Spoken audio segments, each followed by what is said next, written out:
I had been dreaming about upgrading my TV for months. Finally, I saved enough money to buy a new satellite dish. It promised better channels and clearer pictures, something I really wanted after struggling with my old setup. Early Saturday morning, I decided it was the perfect day to install it. The sun was shining, and the weather was just right for a little DIY project. As I climbed up the ladder to reach my roof, I felt a mix of excitement and nervousness. I had done some research and was confident I could handle the installation myself. I carefully positioned the dish, making sure it was secure and aimed correctly.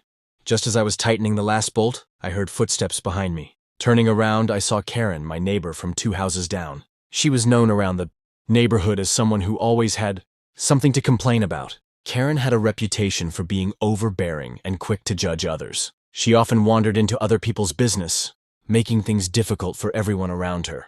Today, she looked especially upset. Her face was red, and her eyes were narrowed as she stared at the satellite dish I was installing. "What do you think you're doing?" Karen demanded, crossing her arms tightly over her chest.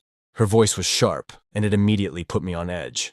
I took a deep breath, trying to stay calm. "I'm just installing a satellite dish for better TV reception," I explained. "It's a simple setup, and I've followed all the guidelines from the manufacturer." Karen didn't seem convinced. "You can't do that without HOA approval?" she insisted, her tone leaving no room for discussion. I was surprised by her reaction because I hadn't heard anything about needing special permission for this. I decided to check the HOA guidelines on my phone right away to make sure I wasn't missing something important. As I scrolled through the document, I found a section about exterior modifications. It did mention that any installations on the roof needed to be approved by the HOA board. My heart sank a little.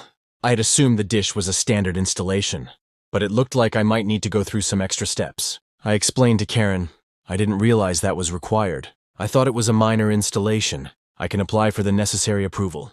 Karen wasn't having any of it. Minor or not, rules are rules. "I'm going to report this to the HOA right now. They need to know someone is breaking the rules around here." Her voice was filled with determination, and I could see she was serious about taking this further.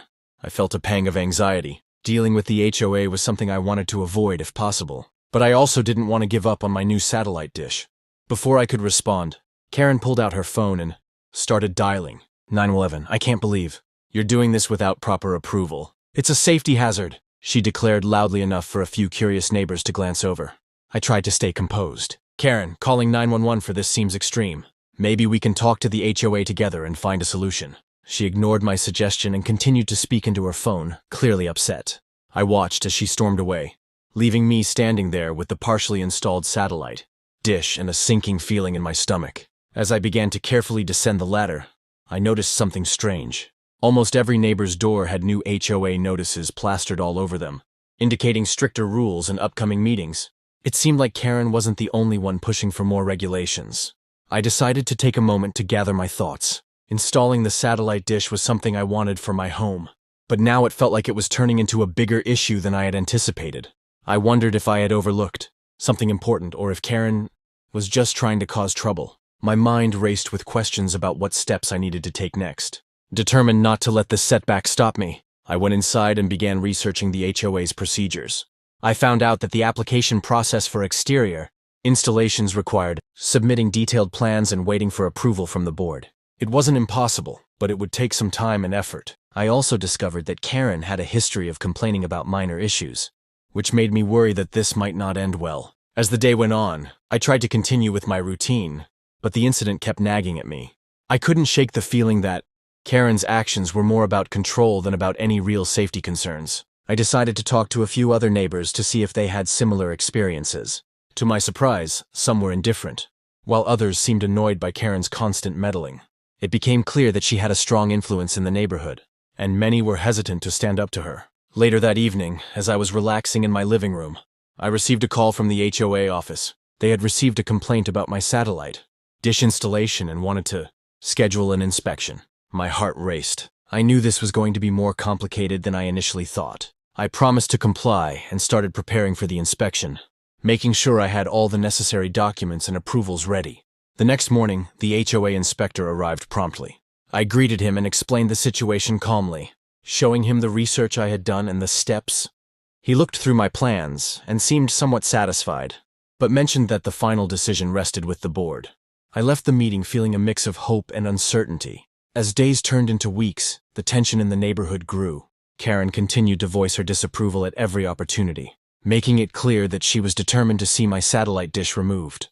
I stayed calm and focused on gathering all the required information, including property maps and legal documents, to support my case. I even reached out to a local media outlet to share my story, hoping to shed light on the challenges of dealing with an overbearing HOA and a difficult neighbor. One evening, as I was organizing my paperwork, I received a message from an anonymous source.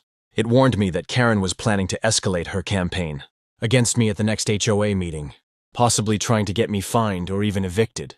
I felt a chill run down my spine. This was becoming more serious than I had anticipated, and I knew I needed to be fully prepared for what was coming next. I took a deep breath, reminding myself to stay calm and collected.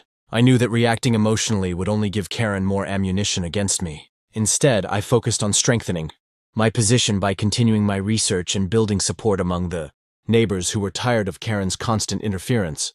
I realized that the only way to overcome this challenge was to stay determined and rely on facts rather than getting caught up in the emotional turmoil Karen was creating. As the day of the next HOA meeting approached, I felt a mix of anxiety and resolve. I had prepared everything I needed to present my case effectively, highlighting not only my compliance with the guidelines, but also the broader issues of fairness and community harmony. I knew that this meeting would be a pivotal moment in resolving the conflict with Karen and the HOA. Standing outside the meeting room, I took one last deep breath before stepping inside, ready to face whatever came next. The tension was thick in the air, and I could sense that Karen was already there, waiting to make her move. I glanced around the room, noticing the familiar faces of my neighbors who had started to support me quietly. It was time to see if my calm and reason could prevail against Karen's entitlement and overbearing tactics. The next morning I woke up feeling uneasy. I couldn't stop thinking about Karen's phone call and the new HOA notices on everyone's doors. I knew things were getting serious. Determined to move forward, I decided to visit the local library to dig deeper into the HOA rules and see what my options were. As I walked to the library, I noticed more neighbors putting up signs about upcoming HOA meetings. It seemed like Karen wasn't the only one pushing for stricter rules. When I arrived, I found a quiet corner and started reading through the HOA guidelines. It was a long and confusing document, but I focused on the sections about exterior modifications and satellite dishes. I highlighted important parts and took notes, hoping to find a way to prove that my installation was allowed.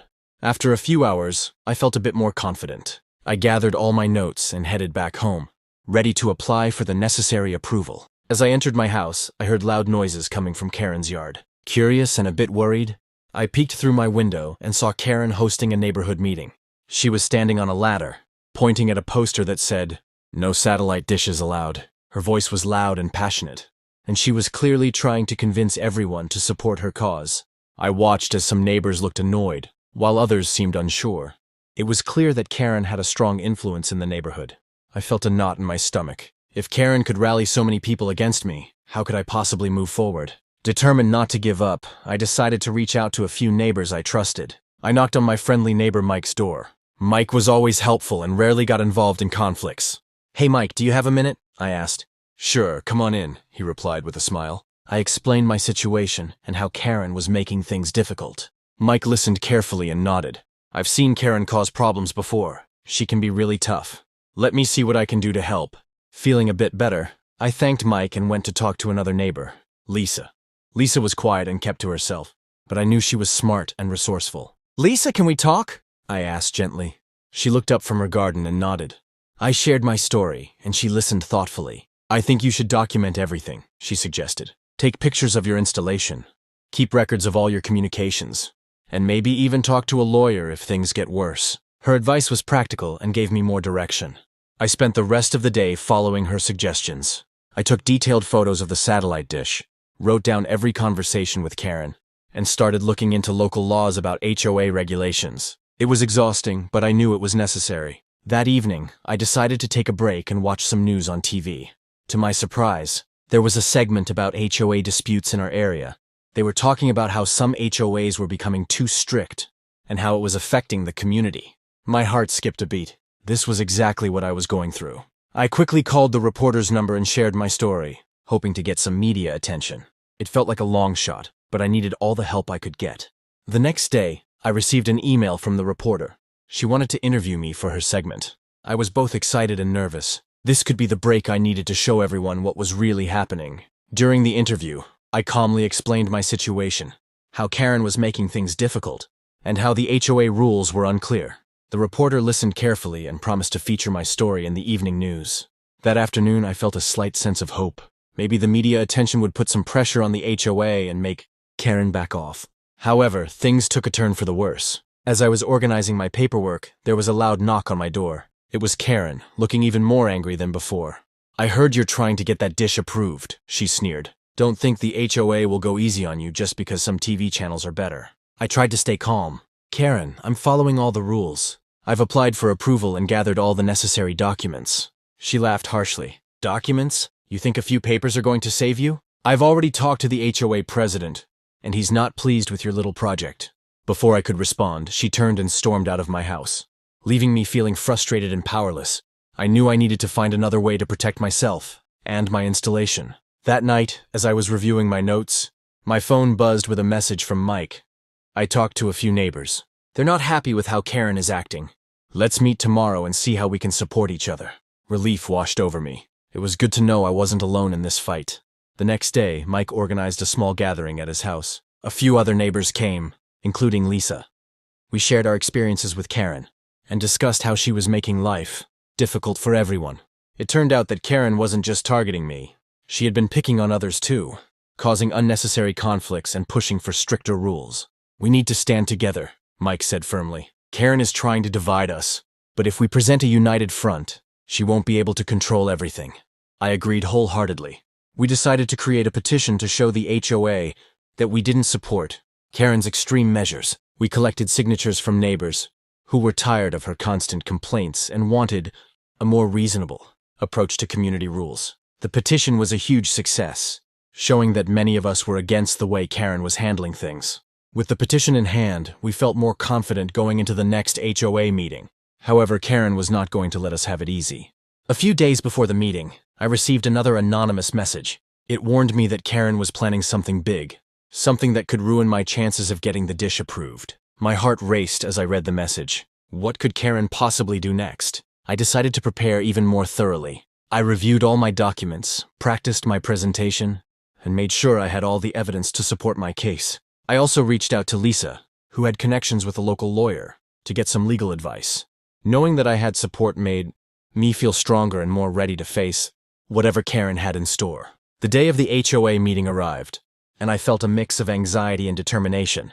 I walked into the meeting room, greeted by the familiar faces of my neighbors. Karen was already there, looking as confident and demanding as ever. The HOA president called the meeting to order, and Karen immediately stood up to speak. "Thank you all for coming," she began, her voice loud and commanding.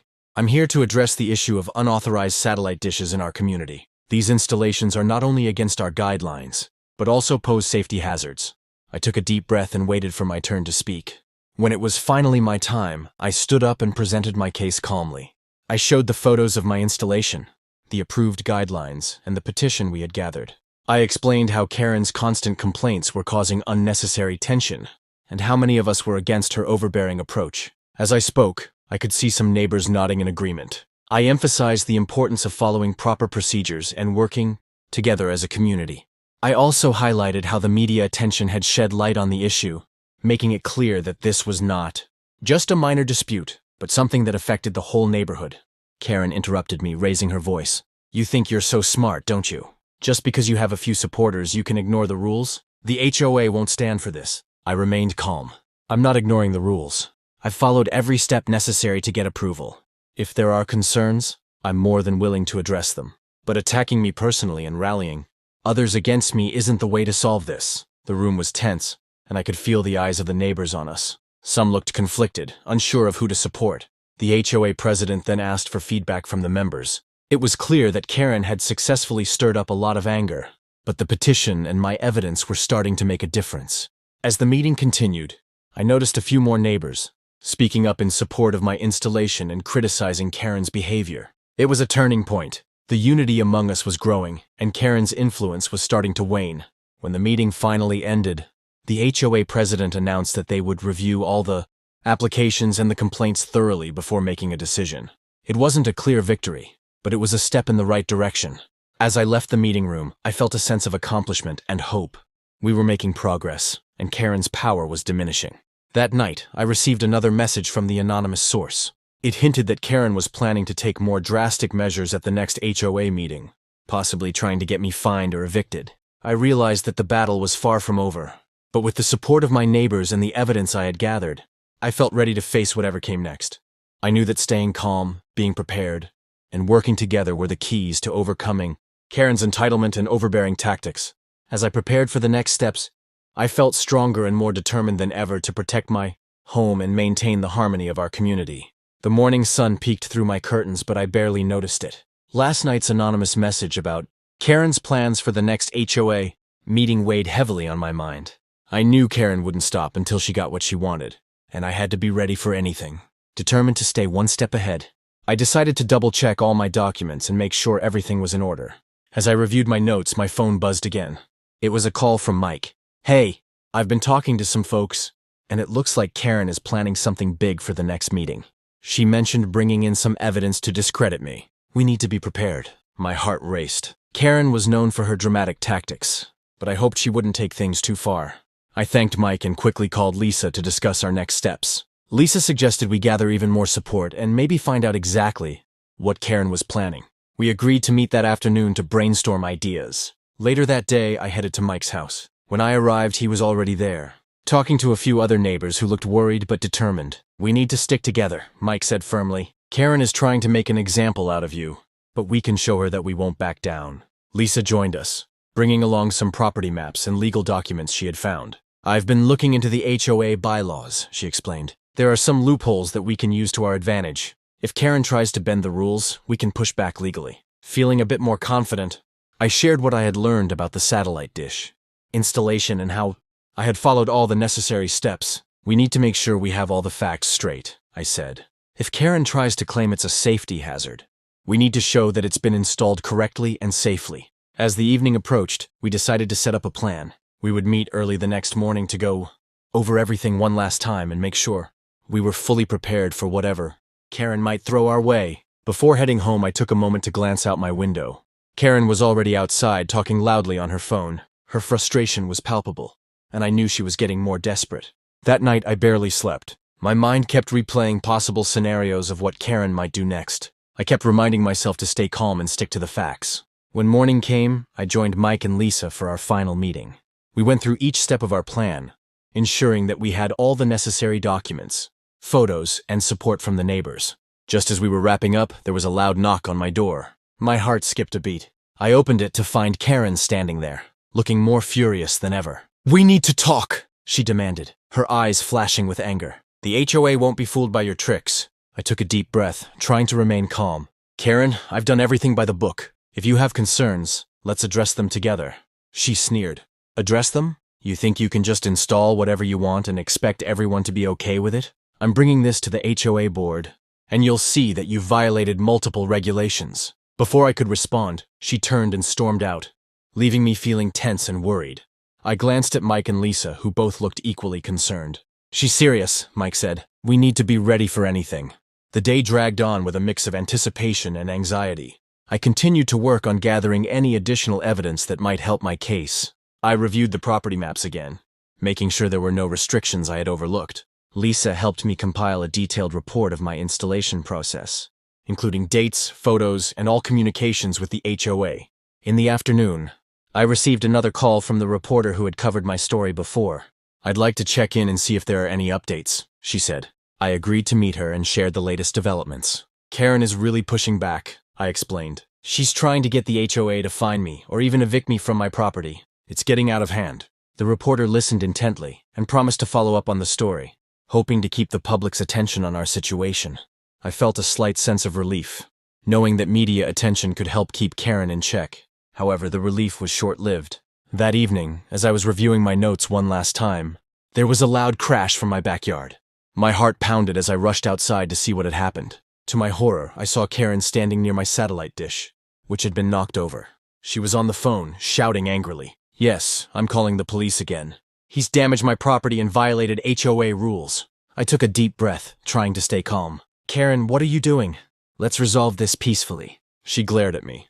There's nothing peaceful about following rules you don't understand. The police will see that you're the one causing problems here. Before I could say anything else, she grabbed the satellite dish and ran back to her house. I felt a mix of frustration and helplessness. This was escalating far beyond what I had imagined. I knew I had to act quickly to protect myself and my installation. The next morning, I received a call from the local police department. They were coming to inspect the damage and investigate Karen's claims. My stomach churned with anxiety. I contacted Lisa and Mike immediately, explaining what had happened. "We need to prepare for the police visit," Lisa said. "Gather all your documents and be ready to show them the truth." When the officers arrived, I greeted them calmly and led them to my backyard. I showed them the photos of the satellite dish before and after the incident, as well as the detailed reports of my installation process. I explained how I had followed all the necessary steps and obtained the required approvals. I also shared the petition we had gathered from the neighbors, demonstrating that Karen's actions were not supported by the community. One of the officers examined the satellite dish and the damage Karen had caused. "It looks like some force was used to move the dish," he observed. "Do you have any security cameras that might have recorded what happened?" I nodded. "Yes, I have a camera set up on my roof. It should have captured the whole incident." We went inside and I quickly retrieved the footage. As we watched the video, it was clear that Karen had tampered with the dish intentionally. The officers turned to Karen, who was now visibly nervous. "Is there anything you'd like to add?" one of them asked. Karen stammered, unable to provide a coherent explanation. The evidence was against her, and it was clear she had overstepped her boundaries. The officers thanked me for my cooperation and assured me they would handle the situation. After they left, I felt a wave of relief wash over me. Karen's actions had backfired, and the truth was now undeniable. However, I knew this wasn't the end. Karen was still determined to fight, and the next HOA meeting was approaching fast. That evening, I received another message from the anonymous source. This time it was a link to a community forum, where other neighbors were sharing their experiences with Karen. It turned out she had been causing trouble for several people in the neighborhood, not just me. This revelation strengthened our resolve to stand together against her. The day of the HOA meeting arrived, and the tension in the air was thick. As I walked into the meeting room, I saw Karen sitting at the front, looking defiant. The HOA president called the meeting to order, and Karen wasted no time in speaking up. "I've brought undeniable proof that this satellite dish is a violation," she declared, holding up photos of the damaged dish and her phone records of calling the police. I stood up, holding my own evidence. "Karen, I've done nothing wrong. Here are the photos of my installation, the approvals I received, and the support from our neighbors. You were the one who damaged my property and caused unnecessary stress." The room fell silent as everyone looked between us. The HOA president took a step back, clearly conflicted. "We need to review all the evidence before making a decision," he said cautiously. Just then, the reporter from the news segment entered the room. "I'm here to follow up on the story," she announced. "I have additional information that might shed light on the situation." She presented her findings, showing how Karen had a history of filing complaints against other neighbors without valid reasons. The room buzzed with whispers as more people came forward with their own experiences. It became clear that Karen's actions were not isolated incidents, but part of a larger pattern of entitlement and control. The HOA president sighed and looked at Karen. "Given the new evidence and the support from the community, we can no longer support your claims against protagonist's name. We will approve the satellite dish, installation, and address the issues with Karen's behavior separately." A wave of relief and satisfaction washed over me. The community had stood together, and truth had prevailed. Karen sat there, her influence diminished, as the neighbors began to express their support for me and their frustration with her actions. As the meeting concluded, I felt a sense of accomplishment. We had faced the challenge together, using research, legal knowledge, and media support to counter Karen's overbearing tactics. It wasn't just about the satellite dish anymore. It was about standing up for what was right and fostering a harmonious community. Walking out of the meeting room, I felt a renewed sense of hope. The battle with Karen was tough, but with the support of my neighbors and the strength of our united front, we had overcome her entitlement and overreach. I knew there might still be challenges ahead, but I was ready to face them with determination and the backing of a community that cared. Later that night, as I looked up at the sky, I saw my satellite dish gleaming in the moonlight, a symbol of our victory and the power of standing together. Karen's influence was waning, and peace was returning to our neighborhood. I felt grateful for the support and proud of the resilience we had shown. The ordeal had brought us closer, reminding us all of the importance of unity and fairness in our community. The sun was just starting to rise when I heard my phone buzz. It was Mike sending a quick message.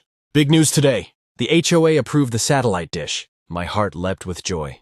After weeks of stress and worry, it seemed like things were finally turning around. I quickly got ready and headed out to meet Mike and Lisa at his house. When I arrived, Mike greeted me with a big smile. "I knew you could do it," he said, giving me a pat on the back. Lisa was there too, holding a stack of papers. "Here are the final approval documents," she said. I felt a wave of relief wash over me. All our hard work was paying off.